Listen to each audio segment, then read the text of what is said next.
नमस्ते मित्रों, मैं हूं लक्ष्मण प्रसाद शास्त्री और आप देख रहे हैं आर्ष ज्ञान चैनल। आज का मेरा विषय है, क्या मुस्लिम मुक्त भारत की कल्पना उचित है। मित्रों, आज मैं इसी विषय पर अपने विचार व्यक्त करूंगा। आशा करता हूं कि आप मेरे विचार को ध्यानपूर्वक सुनेंगे। मित्रों, जैसा कि आपको विदित है, 15 अगस्त 1947 को भारत स्वतंत्र हुआ और वह भी अधूरे स्वप्न के साथ। दुर्भाग्य से देश का विभाजन धर्म के आधार पर किया गया। देश का विभाजन करते समय यह निर्णय लिया गया कि दो राष्ट्र बनेंगे, एक भारत और दूसरा पाकिस्तान। मुस्लिम लीग ने कहा कि हम भारत में हिंदुओं के साथ मिलकर के नहीं रह सकते, इसलिए हमको पृथक देश चाहिए। और मुस्लिम लीग की इच्छानुसार हमारे देश के अदूरदर्शी नेताओं ने देश के विभाजन पत्र पर हस्ताक्षर कर दिए और इस प्रकार 14 अगस्त 1947 को पाकिस्तान नामक इस्लामी राष्ट्र बना, जो आज भारत का सबसे बड़ा शत्रु देश है। भारत को आर्य राष्ट्र, हिंदू राष्ट्र बनाने के जो हमारे वीर शहीदों के स्वप्न थे, जिनमें वीर सावरकर हों, भगत सिंह हों, असंख्य, उन वीरों के स्वप्न बिखर गए। भारत को धर्मनिरपेक्ष राष्ट्र बनाकर लगभग 4 करोड़ मुसलमान भारत में अघोषित रूप में तत्कालीन कांग्रेस सरकार ने रोक लिए और उनको यह गारंटी दी कि हम आपको सुरक्षा देंगे, आप भारत में ही रहिए। अर्थात देश हिंदू और मुसलमान के नाम पर बंटने के बाद भी वो देश सिर्फ बना, जितने मुस्लिम पाकिस्तान में गए लगभग उतने ही मुस्लिम भारत में भी छुप करके रह गए। अर्थात सरकार ने उनको शरण दी, सुरक्षा की गारंटी दी और उनको रखा भारत में। इस प्रकार सन 1947 से लेकर के अब तक भारत में अघोषित रूप से मुसलमान रह रहे हैं। जो 4 करोड़ थे वो अब 40 करोड़ हो गए हैं, परंतु अब वे अघोषित नागरिक नहीं हैं, अपितु वे एक भारत के नागरिक बन चुके हैं। जितने अधिकार हमको है उतने ही अधिकार उनको है। वैध नागरिक हैं इस समय। तो ऐसे में इतनी बड़ी आबादी को भारत से बाहर करना अथवा उनकी उपेक्षा करना संभव नहीं है। और यह भी संभव नहीं है कि वे अपना धर्म, इस्लाम धर्म छोड़ करके हिंदू बन जाएं 40 करोड़ लोग, यह भी संभव नहीं है। मित्रों, कुरान के अनुसार कत्ल से कुफ्र बुरा है, अर्थात अल्लाह के मार्ग में लड़ो उनसे जो तुमसे लड़ते हैं, मार डालो तुम उनको जहां पाओ, कत्ल से कुफ्र बुरा है। जो मुसलमान मत को स्वीकार न करे उसे कुफ्र कहते हैं। कुफ्र से कत्ल अच्छा मानते हैं, अर्थात जो मुस्लिम धर्म नहीं अपनाता है उसका कत्ल कर दो। अपने हाथों को न रोके तो उनको पकड़ लो, जहां पाओ मार डालो। मुसलमान को मुसलमान का मारना योग्य नहीं, अर्थात मुसलमान को छोड़ करके बाकी सबको मार डालना है। महर्षि स्वामी दयानंद सरस्वती ने सत्यार्थ प्रकाश के 14 समुल्लास में कुरानों की समीक्षा करते हुए लिखा हुआ है। मित्रों, इस प्रकार की नफरत फैलाने वाली दो समुदायों के बीच विरोध को बढ़ाने वाली सैकड़ों आयतें हैं। पिछले दिनों आप सबने भी न्यूज़ में पढ़ा होगा, सुना होगा, वसीम रिजवी ने खुद मुसलमान होते हुए भी कुरान के इन 26 आयतों पर प्रतिबंध लगाने की मांग की थी और एक याचिका सुप्रीम कोर्ट में डाली थी। यह आयतें ही दो समुदायों के बीच जो है विरोध पैदा करती हैं। इन आयतों की, कुरानों की शिक्षा देने के लिए भारत सरकार बहुत पैसा खर्च कर रही है। मदरसों को सहायता दिया जा रहा है, मस्जिदों को सहायता दी जा रही है, और जो मदरसों में पढ़ते हैं उन छात्रों को भी छात्रवृत्ति दी जा रही है। इधर जो हमारे धर्मशास्त्र हैं वे क्या कहते हैं?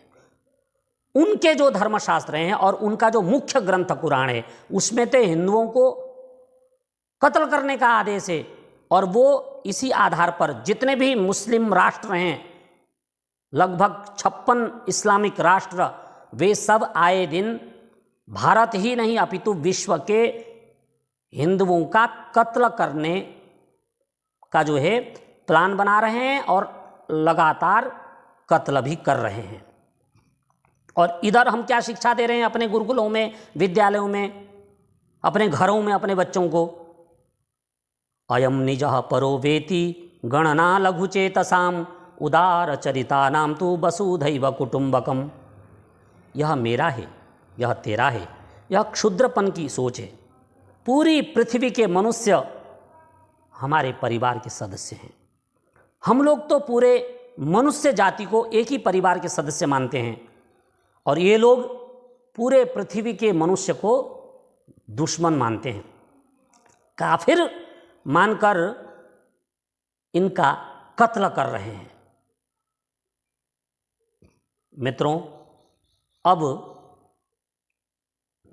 ऐसी विषम परिस्थिति में हमको और आपको क्या करना चाहिए?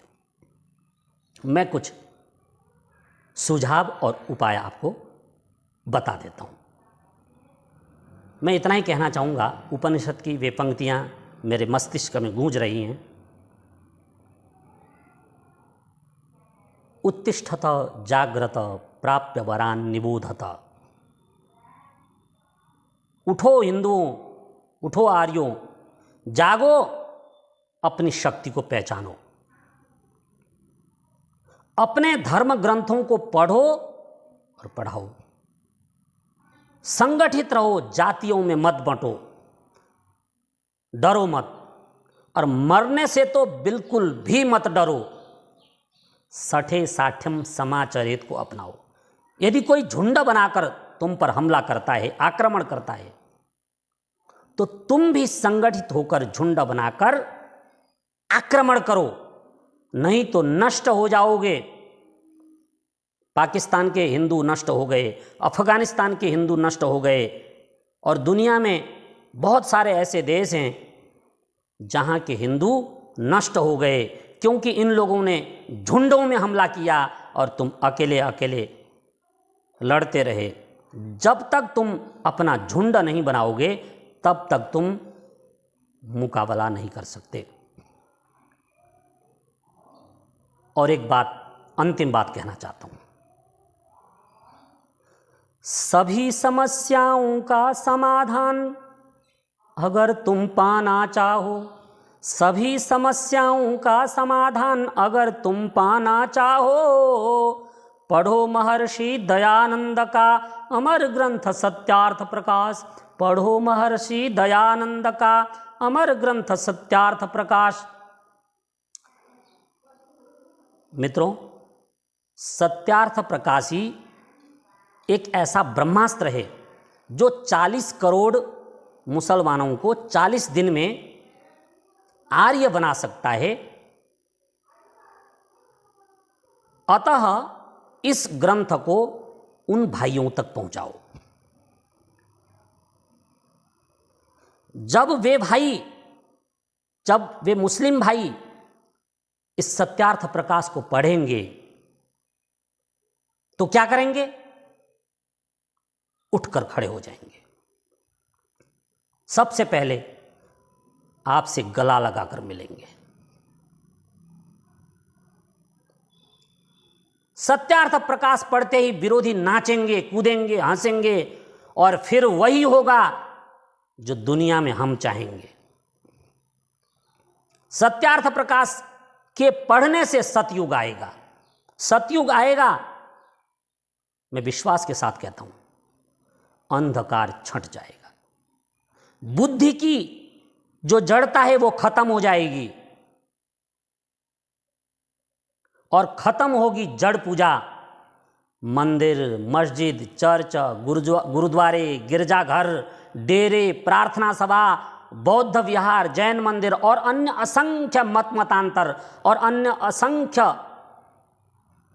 काल्पनिक मतांतर की जो दीवारें हैं वो गिर जाएंगी। पूरे पृथ्वी के मनुष्य, भारत ही नहीं, पूरे पृथ्वी के मनुष्य आपस में ऐसे प्रेम करेंगे जैसे नई नई ब्याई हुई गाय अपने बछड़े से प्यार और मोहब्बत करती है। इसी प्यार को उस ईश्वर की पूजा समझो। इसी प्यार को, जब मनुष्य आपस में प्रेम करेंगे, इसी प्यार को उसकी प्रार्थना समझो। इसी प्यार को उसकी अर्चना समझो। इसी प्यार को समझो आहुति है। इस प्यार को, मनुष्य की आपस की जो प्यार है, इस प्यार से बढ़कर के संसार में कोई पूजा नहीं है। यदि आप मंदिर में प्रार्थना कर रहे हैं, यदि आप मस्जिद में अल्लाहू अकबर कर रहे हैं, लेकिन आपके अंदर मनुष्य को देख करके क्रोध आ जाता है और आप उसका कत्ल करने पर उतारू हो जाते हैं, कि वे प्रार्थनाएं, वे अल्लाह से मांगी गई दुआएं सब बर्बाद हो जाती है, सब बेकार हैं सब, जब तक परस्पर प्रेम नहीं है।